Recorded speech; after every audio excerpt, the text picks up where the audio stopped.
Delightful Strangers. That's Glenn. That's Casey. We are Stranger, Are You Smiling? We recently spoke to someone who works in animation, and at this point in time, I feel like it's pretty much not arguable that animation is just as much for adults as for kids. Yeah. However, animation shaped us into adults in some very interesting ways, which we started to discuss when we started talking about cartoon crushes. Absolutely, because as you're a child, you're very influenceable, right? So you see these characters, they mean a lot to you. Sometimes they mean a whole lot to you. So, I narrowed my list down to 10.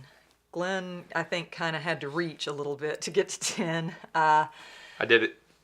I'm going to go ahead and, like, lay out a disclaimer on mine that, like, I was a super late bloomer, so a lot of my reasons for liking characters were not physical, so I think yours is going to be a lot prettier than mine.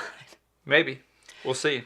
But to keep any judgment from happening, I brought this closest thing to a white wig that I own, and That's so that is not a Judge Wig at all. Is that supposed to be a judge's wig? Yeah, if you get judgy, you have to wear the wig. If I get judgy, I will put it on over my day wig, and then we will... I'll put it on over my night wig. So everybody will know where we stand. All right, so if we get too judgmental, the wig goes on. All right, got it. All right. You want me to start? Yeah, sure. Okay. Number 10. Number 10. I don't think I'm a furry. If you are, that is awesome. Life is short. Find your joy where you can. And I mean that very sincerely. I just don't think it's for me.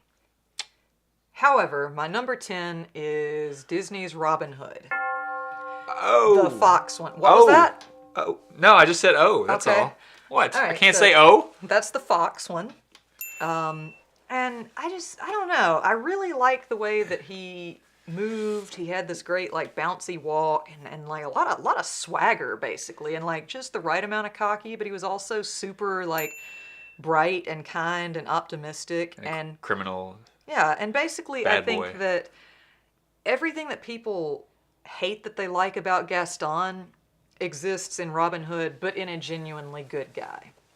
And he never wore pants, so. And that's a prerequisite to hang out with Dillard. Absolutely. So, Robin Hood, number 10. Number 10, okay. Hey, baby. Let me get some of those fleas off of you. Shut up. No, that was a joke. Okay. Not a judgment. Oh, by the way, we're doing 10 through 6. This is a two-part episode. Two-parter. All right, so my number 10 on the list is Daphne from Scooby-Doo. Okay, so we both went with a redhead. Yes, we did, absolutely. I forgot about Daphne a little bit. Well, I mean, she was a pretty lady, redhead. She wore a scarf a lot, right? She did. Certain joie de vivre. Yeah, I mean, she had multiple traits. So basically, you needed a number 10. I needed a number 10. I was about to say she was a leader and a follower at the same time, and had a cool van, and she likes dogs. Wasn't her van. She kind of sucks. Number 9. Number 9. For Casey. I watched a lot more of the cartoon, The Real Ghostbusters, than I watched actual Ghostbusters when I was a kid. Okay. And I remember kind of liking cartoon Egon, who, I don't know if you went back and looked up any of your crushes, but I did, and some of them did not look the way that I remembered them. His hair is... Did he have the insane swoop? Yeah, like they made him blonde in the cartoon. Swoop? Yes, and it was huge. Did he have a big chin? He did, and that was hot. That still does look good. He also had good cartoon lips. I did notice that. Wasn't his head like this long? Yes. Like that? I'm sorry, are you making fun of someone for having a big head? I didn't say he had a long head, not a big head. Okay. Anyway, but I think the real reason was, I remember watching The Real Ghostbusters, and I really liked Janine, and I wanted to be just like her. Like, she was very witty and sarcastic, and she had this cool Brooklyn accent, and like, she was very much in on the action, and she liked Egon. So maybe subconsciously I was like, if I wanted Egon to be my boyfriend, I'd be more like Janine. So maybe she's technically my number 9. Okay. Anyway, number 9, we're sticking with Egon. She's like the Velma. She's like the Velma and the Daphne. Yeah. And the Fred. So my number 9 is April O'Neil from the Ninja Turtles. She wore a kick-butt yellow jumpsuit because... Is that how you're going to go with describing that? Kick-butt? She kicked a little butt, too. Sometimes. She also got captured, like, a lot. So did Daphne. You like saving people. No, I don't like saving anybody. No, I don't want to save anybody. If you need to be saved, don't call me. Don't message me. Okay, sorry. No, I don't want to save anybody. So you liked the yellow jumpsuit? Yeah, who wears that, by the way? Like, what is that? Like, hey, big city reporter, you know, let's go get our jumpsuits on and hop in the van once again. Maybe more reporters should, and I would watch the news more. Maybe I like chicks who ride in vans. That's a weirdly specific thing. Turtle van. Yeah. You know. The Mystery Machine. But anyway, yeah, she was, you know. She was cute. Professional lady down in the sewer. Workaholic. She wasn't too Oh yeah, your uppity. house would be a huge step up from the sewer. My house only kind of stinks. Yep. It doesn't stink today. Yep. All right, so we are to number 8. Number 8. I could have filled out an entire list with the male cast of the show Gargoyles. There were a lot of human characters on that show. This is not one of them. I liked Brooklyn. That's the skinny guy with the long beak nose. Yes. Please don't make fun of people with long noses. We don't need no stinking humans. That's what she says. I don't... Ah! So... God. I understand that Goliath... Like, Brooklyn was easily the least human-looking one of them, except for the actual dog one. Who's up there? Yeah, we have Bronx back behind us, but I also know that Goliath was the most human-looking, and he had the Keith David voice, which... But... Brooklyn, like, I was young when I was watching this show, and to me, I felt like I could relate to him a lot, because he wanted this credit, and like, you know, he wanted people to acknowledge that he was growing up and being the best, but he was also very much afraid of all the new responsibility coming in, and he did a lot of growing up, not physically, but like emotionally and mentally over the course of the I have show. elf ears. You do. I'm elvish.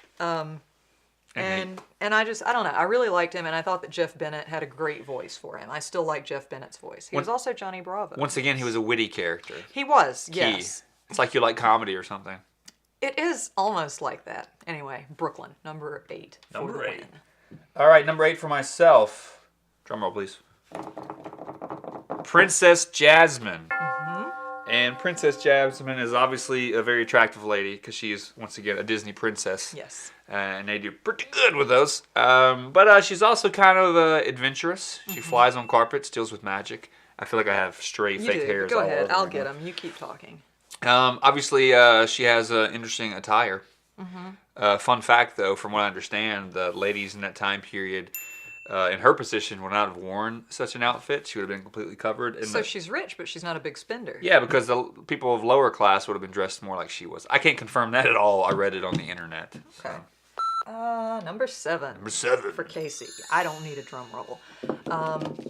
This is probably going to be the most purely based on physical stuff. It is Gambit from X-Men, the animated series, who is so hot that he should be called Gambit. You can't judge my jokes either. You just got the wig off, Glenn. His outfit was real stupid. I think we can all acknowledge that. I can judge the hell out of that. But like... That's not him. That's what he was wearing. But everything else was on point. I mean, the tousled hair, the body, the face. He had that accent. Hey, Gambit, I made you this full covering face mask. Oh, that's cool. What if I cut out holes for my face and my ears and my hair? If you had said that in a Cajun accent, I would have been on board with it. Hey girl, how you doing? All right, well. Good, Sherry, I saw swear I Sherry with you got covered. This is more like Foghorn Leghorn / Lumiere. Lumiere should have been on here. No, it was the guy from Ninja Turtles, the Leatherhead? Leatherhead, yeah. Well, that's not Gambit. I guarantee. Number 7, Gambit. What's the shower sauce? Number 7, Elisa Maza.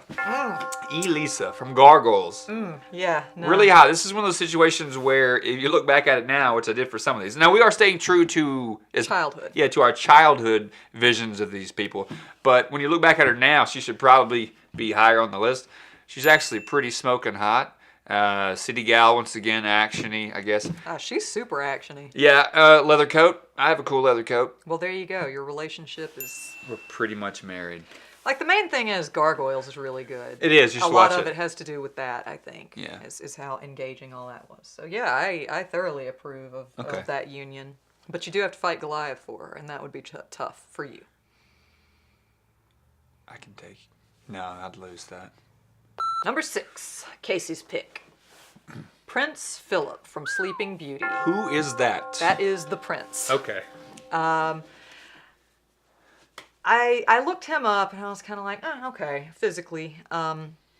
But the thing is, in the older Disney films, the princes were sort of passive players. Wait, what were you saying, though? You started a comment, you didn't finish it. You look back at him and physically, and then what did that mean? It just means, like, I'm not necessarily super attracted to... Sounds kind of judgmental to me. Put on the wig. Judgmental. You can't be judging your own crushes. Judgmental sounds like a daytime courtroom TV show. Those do pretty well. I heard Judge Judy makes like $40 million a year. Oh, well, look. Yeah, good. Do I look like Cartoon Egon? You look like... Mr. Egon, I made my head look more like yours does now. Prince Philip, though, you know, like I said, the princes were very much passive in their own stories, in the older ones. Like the ones in Cinderella and Snow White, they were kind of just there, you know. Are we getting out toys? So, Prince Philip, on the other hand, he was this, like, stone-cold badass. He was unafraid to approach this beautiful young woman in the woods. He fought a dragon for her, and that's nothing to be sniffed at. So if you fight a dragon, you get the 6th spot on Casey's list. there you go. That's standard. Yes, if you want to be my 6th choice, fight a dragon. Absolutely.